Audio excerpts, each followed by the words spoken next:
you need to take on the disposition of a passionate and curious teacher. We've all had teachers in school that were there and were miserable. You know, they're the teachers that say, open your books to page 39, and someone raised their hand to read the 10 pages, and then we're going to talk about it. And it's agonizing and it's boring. And then all of us have also had teachers throughout our high school or college or real estate career that when you brought up an idea, it brought them to life, specifically opposing ideas. So when the student would say, I don't think what you're saying is true, all of us have had at least one teacher that would look at that student and say, that's fascinating. Tell me more why you feel that way.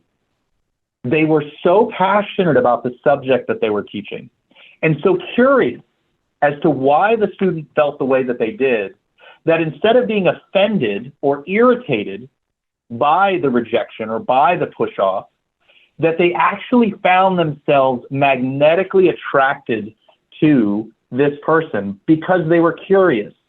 Here I am trying to pay my bills, selling real estate. I get a lead on the phone and the lead says something stupid. I don't remember the details. I'm going to make up the details. The person said to me, well, I can't buy a $200,000 home until I save $50,000. And I remember saying to them, I don't think that's very smart. And they said, excuse me?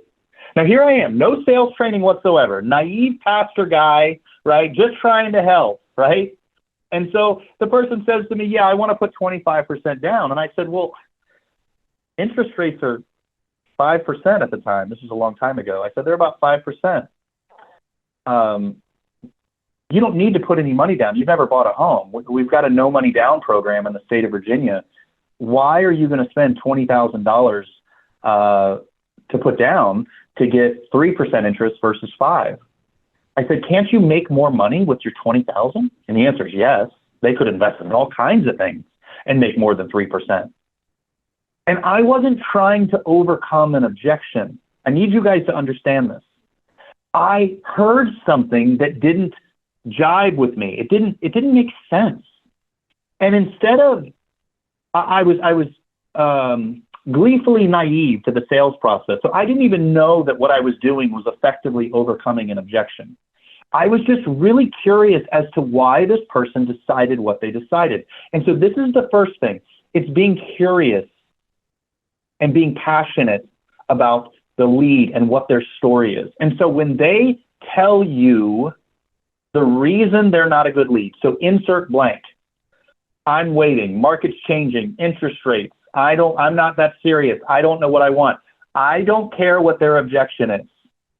I want you to make them feel heard, because you need to help them become a good student. Yes, you need to be a curious and passionate teacher, but it's a two-way street, because you can teach great, but if it falls on deaf ears, it's not going to get anywhere.